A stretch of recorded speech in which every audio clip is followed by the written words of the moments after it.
જય માતાજી બધાને, કેમ છે બધા? મજામાં છો? તો આજે મારે બનાવવાનું છે છવાણુંનું શાક. ટમેટું, આદુ ને મરચું લઈ લીધું છે, તો આપણે સૌથી પહેલાં એને ધોઈ નાખશું.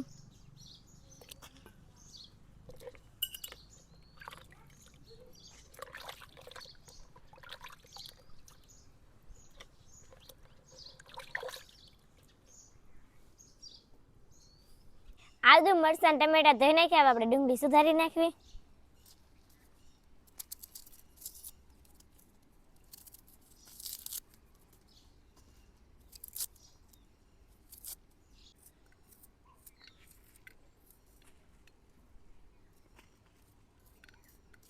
તો આ જ રીતના આપણે ઝીણું ઝીણું કટિંગ કરી નાખવાનું છે.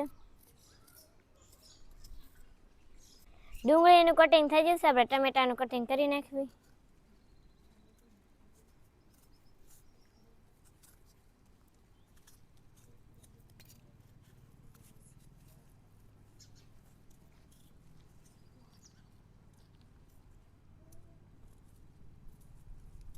ડુંગળી ટમેટાનું કટિંગ થઈ ગયું છે. મરચાં, આદુ લસણ હવે આપણે ખાંડી નાખવાનું છે.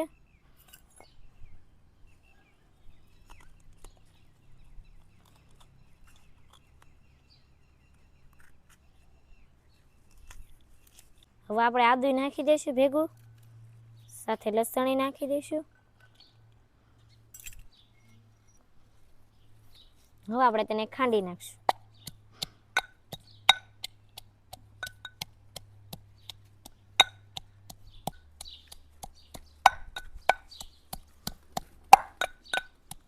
આદુ મરચાં લસણ ખંડાઈ ગયું છે, તેને આપણે એક વાટકામાં કાઢી લઈશું.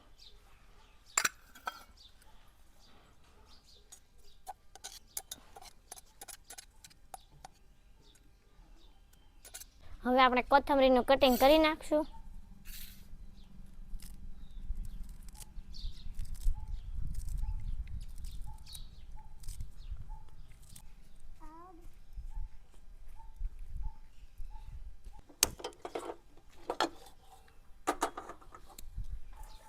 આપણે તેલ નાખી દઈશું.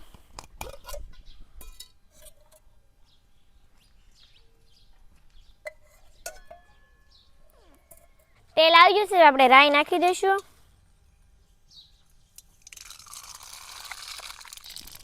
થોડીક રાઈને ફૂટવા દઈશું. રાઈ ફૂટી ગઈ છે, આપણે જીરું નાખી દઈશું. થોડીક હિંગ નાખી દઈશું. ડુંગળી,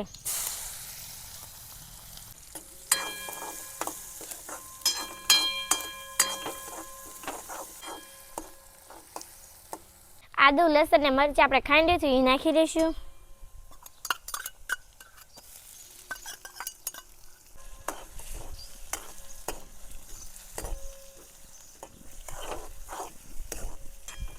ડુંગળી સારી રીતે સડી ગઈ છે, આપણે ટમેટા નાખી દઈશું.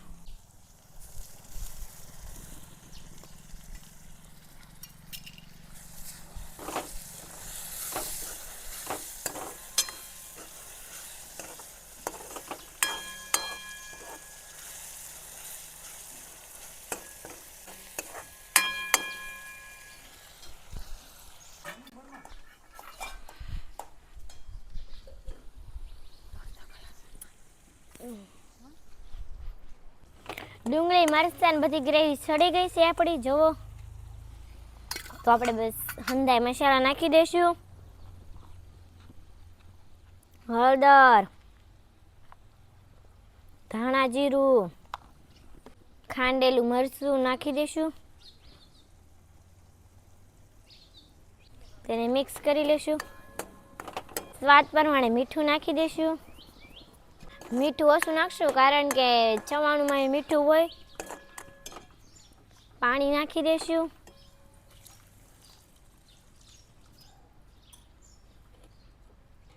ઘડીક ઉફાળો આવવા દઈશું, પછી આપણે સવાણું નાખશું.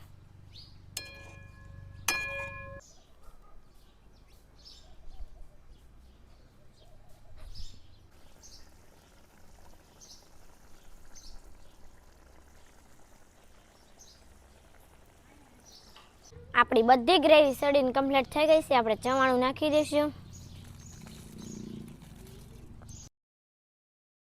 હવે આપણે ગેસ બંધ કરી દઈશું.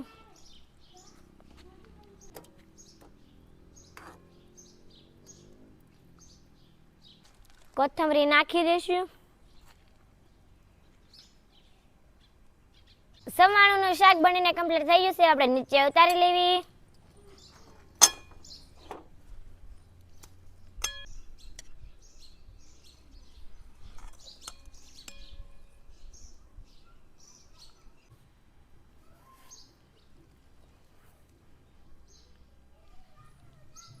તો જો સવાણું શાક કેવું સરસ મજાનું બનીને કમ્પ્લીટ થઈ ગયું છે. જમવામાં છે રોટલી, ડુંગળી, છાશ, મરચાં, સવાણુંનું શાક. તો આવી જાઓ બધા જમવા. તો વિડીયો પસંદ આવે તો લાઈક છે ને સબસ્ક્રાઈબ જરૂર કરી દેજો. ફેસબુકમાં જતા હોય તો ફોલો કરી દેજો. તો મળીશું નવા વિડીયોમાં. ત્યાં સુધી બાય બાય. જય માતાજી, જય હિન્દ.